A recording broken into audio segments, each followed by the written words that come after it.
첫 번째 스텝은 이제 제안과 관련된 내용들입니다. 왜냐하면 이게 대부분 그 투자자와의 만남 또는 그 시작은 제안서로 시작을 하기 때문에 제안과 관련된 질문 6가지를 가지고 한번 시작해 보도록 하겠습니다. 첫 번째 질문 한번 보도록 하겠습니다. 투자자들이 좋아하는 제안서 있을까요? 어떤 걸 위주로 보시는 겁니까? 뭐 좀 풀어 해석하자면. 성우님께서. 네, 제가 좋아하는 제안서가 없군요. 넘어가겠습니다. 그 콘텐츠 쪽 제안서는 되게 좀 간단한 것 같아요. 사실 뭐 제안서를 작성하시는 분 입장에서도 뭐 쓸 게 그렇게 많지 않을 것 같아. 그냥 이 간략하게 핵심적인 것만 지적해서 그거를 보기 편하게 이렇게 하시는 건데 뭐 특히 이제 컨텐츠, 애니메이션 같은 경우는 뭐 좀 정해져 있지 않나 싶어요. 그 양식이 이제 작품에 대한 소개, 그다음에 그 스태프들, 주요 인력들에 대한 소개, 그리고 그다음에 이제 프로젝트 구조, 예산이 얼마인지 뭐 이런 것들, 그다음에 이제 향후 수익 추정, 어느 정도 돈을 벌 것인가, 뭐 이 정도로 대부분 다 정해져 있고요. 거기에 맞춰서 하시면 될 것 같은데, 저는 그런 것 같아요. 제안서에다가 간략하게 넣으시고 가장 임팩트 있는 뭐 맛배기 영상이라도 있으면 그런 것들이 가장 도움이 되지 않을까, 뭐 그렇게 생각합니다.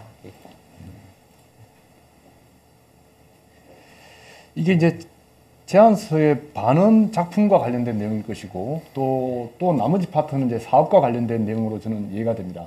또 그렇게 또 준비를 하고 있는데, 제작사 입장에서 볼 때는 작품을 좀 더 강조하고 싶은 느낌이 클 것이고, 또 투자하는 입장에서 볼 때는 작품도 좋지만 어떻게 투자금이 리쿱될 건지에 대한 사업성에 대한 평가가 더 클 것 같은데, 그 투자를 직접 받아보신 변 대표님 입장에서 볼 때 그 비중을 어떻게 제안하십니까? 아까 성모님이 말씀하셨던 거대로 사실은 거의 형식에 맞춰서 했었고요. 근데 초기에 저희가 이제 진짜 이거 제작사 초기 단계일 때 제안서 넣을 때는 정말 작품 위주로 많이 했던 것 같아요. 이미지 많이 넣고 이렇게 하면 재밌겠지, 뭐 내세울 게 이미지나 글밖에 없었으니까요. 근데 사업 부분에 대해서는 많이 못 넣었었어요, 사실은. 왜냐면은 뭐 여기 이제 방송을 보시는 분들이 다들 스테이지가 좀 틀리실 것 같아서, 제가 초기 단계에서는 아니 작품에 투자해 달라고 했지 우리 보고 이거 돈을 어떻게 벌 거냐고 물어보면 어떡해? 라고 생각을 많이 했었어요. 돈을 버는 거는 콘텐츠가 잘 돼야 버는 거지, 내가 이거 방송 내에다 나오기 전에 어떻게 내가 수익이 나고 뭐 이런 것들을 왜 내가 고민해야 되지? 이런 생각들을 많이 하면서 투자자분들을 만났었던 것 같아요. 많이 깨지기도 하고 정말. 그러면서 많이 여쭤보시는, 그래서 어떻게 돈 버실 거예요? 라고 물어보면은 방송하고요, 일단. 방송이 목표라고 말을 많이 했었으니까요. 그래서 그러면서 이제 조금 더 알아가면서 이제 제안서의 어떤 트렌드라고 해야 될까요? 넣어야 되는 게 있더라고요. 뭐 몇 년 전까지만 해도 왕국 꼭 넣어야 됐고요. 방송사 꼭 넣어야 됐고요. EBS나 뭐 이런 타이틀이 있잖아요. 필요했었고요. 최근에는 뉴미디어로 많이 넘어왔어요. 네. 약간 그런 트렌드들의 키워드를 좀 많이 쫓아가면서 제안서를 꾸몄지 않았나라고 생각이 드는데, 받아보시는 입장에서는 어떠셨는지 좀 궁금하네요. 그러니까 뭐 변 대표님 말씀하셨던 것처럼 이게 애니메이션 산업이라는 게 어쨌든 트렌드에 또 따라서, 컨텐츠 트렌드에 따라서 이제 맞춰줘야 되는 거고, 또 최근 들어서는 이 콘텐츠 산업 자체 트렌드가 너무 빨리빨리 변하고 있잖아요. 거기에 얼만큼 대응하느냐인데, 뭐 손상무님 말씀처럼 뭐 기본적인 제안서 틀 있고, 뭐 저도 마찬가지입니다만, 생각입니다만, 저는 이제 거기에 조금 하나만 더 붙인다 그러면, 내가 이 제안서를 이렇게 보다 보면 정말 이 작품이, 이 프로젝트가 이러한 사업을 하기 위한 준비가 돼 있는지 안 돼 있는지가 보이는 경우가 있어요. 근데 사업 준비 없이 그냥 막연한 사업을 사업 계획으로 넣으시는 경우가 있거든요. 그러니까 아까 저희가 뭐 선생님도 마찬가지지만 저도 애니메이션 투자 제안서들을 이렇게 보다 보면 뭐 내용들이 그냥 별반 차이가 없어요. 하시겠다라는 사업도 별반 차이 없고 뭐 완구하시고 뭐 라이센싱 하시고 그다음에 뭐 키즈 파크가 요즘 테마파크가 유행한다 그러면 또 다 키즈 테마파크 하신다 그러시고 뭐 또 요즘에 또 뉴미디어가 유행이니까 또 다 유튜브를 하신다 그러시고 이제 이렇게 하시는데 하시는 건 당연히 좋죠. 하시는 건 좋은데 이제 조금 이제 바뀌어야 될 부분이 뭐라고 생각하냐면 이제 과거에는 내 컨텐츠가 인기가 있으면 당연히 거기에 따른 사업들이 수반되는 게 됐었다고 본다면 지금은 내 컨텐츠를 사전에 어떻게 그러면 띄울 수 있을까에 대한 고민, 흔히 말하는 마케팅적인 고민이 좀 필요해야 되지 않을까라는 생각이 들어요. 그래서 지금 관점에서 봤을 때는 좀 그런 부분들을 좀 더 어필하실 수 있는 어떤 제안서가 투자하는 관점에서는 이렇게 좀 더 눈에 띄고 그 다음에 솔직히 좋아하는 제안서는 양은 많지 않지만 엑기스가 딱 들어있어서 한번 보고서 아 이해가 되게끔 써주시는 제안서가 제일 편해요. 막 내가 이걸 또 시장을 조사해야 되고 뭐 경쟁 작품을 내가 찾아야 되고 막 이러다 보면 암만 해도 이게 시간이 걸리잖아요. 근데 보통 심사하시는 분들께서 이게 프로젝트 하나만 놓고서 이렇게 며칠을 보는 게 아니라 워낙 많은 프로젝트들이 오다 보니까 그 중에서 계속 보고서 이제 어쨌든 시간을 소비를 해야 되는 부분에서 투자자들은 짧은 시간 내에 이 사업의 내용이라든가 프로젝트를 탁 파악을 하고 결정을 할 수 있게 설명을 해주시는 제안서가 제일 좋기는 하죠. 그렇습니다. 짧고 굵게. 네. 어렵습니다. 써지지 않습니다. 네. 다음 질문 보겠습니다. 다음 준비한 질문도 어떻게 써야 되지 부분인데 이분도 역시 같이 커버되었다고 보기 때문에 다음 세 번째 질문을 한번 넘어가 보겠습니다. 언제 투자 제안은 하는 게 좋을까? 기획 단계가 있을 수가 있고 뭐 본편 들어가기 전 여러 가지 단계가 있을 수 있는데 투자 하시는 분 입장에서 볼 때는 딱 선호하는 단계가 있을까요? 그러니까 선호라기보다는 뭐 제가 조금 먼저 말씀드리면 아마도 저희가 투자 조합 펀드 자체가 앞서 설명해 주셨던 것처럼 이게 한편으로는 약간 좀 지원의 성격도 있지만 이게 펀드라는 것 자체의 기본적인 목적은 수익이라는 점이 있기 때문에 이 양쪽을 다 어느 정도 만족시켜야 되는 부분들이 있어요. 단순히 지원이라 그러면 솔직히 어려운 데다 많이 이렇게 투자를 해주는 게 훨씬 더 낫긴 하지만 그러니까 결과를, 그 지원 효과를 얻을 수 있겠지만 수익이라는 목적으로 봤을 때는 또 그게 그만큼 또 손실이 날 확률이 높은 거기 때문에 그러다 보니까 아마도 투자의 시기라는 부분들이 고려가 되는 부분이 있는데 이게 선호한다기보다는 좀 희망하는 부분들이 가급적이면은 이 시기에 좀 투자를 하는 게 제작비를 이렇게 어느 정도 조달을 쭉 하시다가 기관 투자자로부터 투자를 딱 이렇게 받으셨을 때 아, 그러면 이제 더 이상 투자 유치에 대한 고민이 아니라 이제 제작을 이제 다 끝낼 수 있는 그러니까 예를 들어 이 기관 투자자들의 투자가 마지막 라운딩이 될 수 있는 시점이 제일 좋기는 하죠. 제일 좋기는 한데 이제 우리나라 환경이 그렇지를 못하다 보니까 조금 투자하는 입장에서도 조금 한편으로 좀 죄송한 부분들도 있고 마음은 있는데 암만 해도 선호는 그렇게 하지만 그렇다고 꼭 그때만 하는 건 아니기 때문에 예 저는 뭐 제안을 언제 해야 된다라는 답은 없는 것 같아요. 언제든지 가능하다. 네, 가능은 네. 합니다. 그렇습니다. 다음 한번 볼까요? 언제든지 가능하다. 이제 사업 수익 부분입니다. 이게 미디어 부분이 있을 수 있고 또 관련된 라이센싱으로도 사업을 할 수 있고 또 국내 해외 이렇게 크게 한 4개 카테고리로 나눌 수가 있는데 이게 아까 말씀하셨다시피 어찌 보면 이게 어느 정도 정형화된 데서 이렇게 예상만 하는 거거든요. 근데 그 부분을 또 나름대로 검증하는 툴이 있습니까? 또는 했던 경험으로서 아 이건 너무 좀 오버된 예산 매출 구조인 것 같다든지 이렇게 보시나요? 아니면 그냥 액면 그대로 다 인정을 하시는 편입니까? 저 부분을 제가 솔직하게 말씀드리죠. 뭐한테 네, 그럼 솔직하지 않은 답변을 하셔도 됩니다. 굳이 솔직하실 필요는 없습니다. 일단은 그냥 어차피 시나리오를 쓰는 거잖아요. 시나리오를 쓰는 거니까 저기에 대해서 뭐 이제 뭐 애니메이션 하는 사람들이 이렇게 크게 의미는 두고 있지는 않아요. 그 의미 두고 있지는 않은데 어찌됐건 투자의 원금 회수 이외에 또 투자 수익을 획득을 해야 되는 그런 부담이 있잖아요. 그러니까 이제 투자이익이 어느 정도 날 것인지에 대한 어떤 그런 수치가 돼야 될 것 같고요. 그리고 이제 그 수치를 만드는 데 있어 있음직하게, 황당하지 않게 있음직하게 만드는 게 가장 중요할 것 같습니다. 근데 경험상으로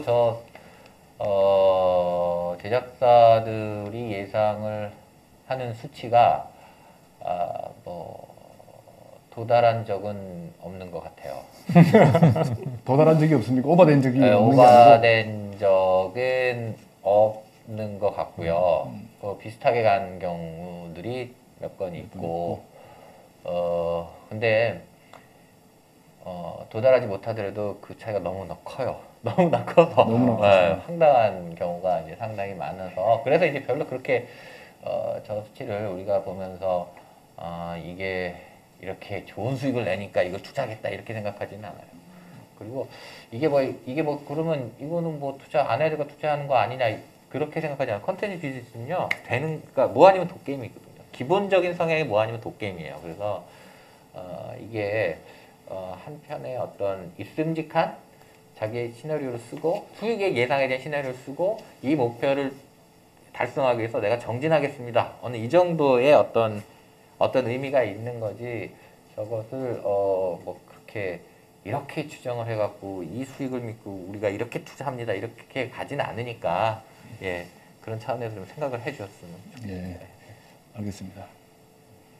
정전무님도 같은 의견으로 이해하면 되죠? 크게 차이는 없고요. 그러니까 어쨌든 사업 수익을 100을 올리신다고 제안을 하셔도 저희가 검토하는 입장에서 다 다시 봐요. 감안해서 보신다? 네, 다 감안해서 보는 부분들인 거고, 이제 다만 아무래도 이제 사업 수익을 예상을 하는 부분에서 실질적으로 어떤 그런 사업 프로세스가 진행되기 때문에 기대해야 되는 수익이 있고, 앞으로 이걸 할 건데 그냥 막연히 이렇게 좀 됐으면 좋겠다라는 수익이 있으실 수 있는데, 투자를 하는 입장에서는 막연한 100원보다 확실한 10원이 훨씬 더 이렇게 가는 경우가 있어요. 갈 수밖에 또 없는 거죠.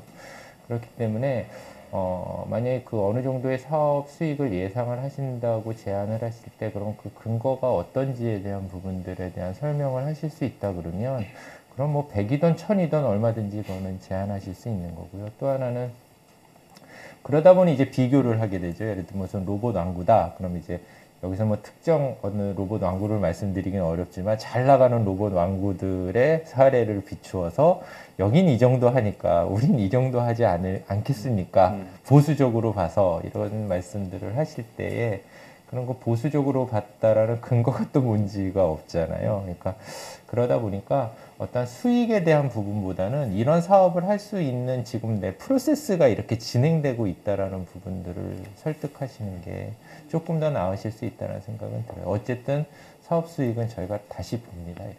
네. 다시 봅니다. 저기 편 대표님을 제작사 입장에서 볼 때 아마 이게 제작에 관련돼서는 쓸 말이 많은데, 이 사업과 관련된 거는 네. 정말 그 근거를 찾고 이렇게 논리적으로 구조화시키기가 쉽지 않을 것 같은데, 네. 그죠? 특히 뭐 해외 관련된 걸로 넘어가게 되면 더더욱이나 더 그럴 것 같습니다. 진짜 이거 처음에 투자 제안 썼을 때 그런 거 있잖아요. 왜 학교에서 대대로 내려오는 약간 모범 답안지 족보, 족보같이 전문용어로. 처음엔 그거 많이 참고했었어요, 진짜. 그래서 3개년의 수익 모델을 일단 그걸 바탕으로 해서 레퍼런스에서 이제 숫자를 조금씩 바꿔가면서 하긴 했었는데, 지금은 그렇게 못 쓰겠더라고요. 저도 이게 이제 해보니까 이 숫자가 안 나오는데 근거 없는 이 숫자를 그래도 보여드리기가 좀 그렇고, 그래서 저는 3년이 이게 안 되는, 3개년 수익 예상을 쓰는 것 자체가 이게 문제다. 그래서 3년, 5년, 7년 이런 식으로 요즘에는 좀 쓰고 있는데 대부분 이제 3년 동안 이걸 회수하는 거를 이렇게 보여드리잖아요, 사실은.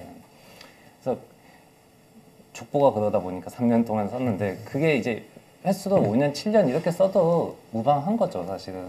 어떻게 보세요?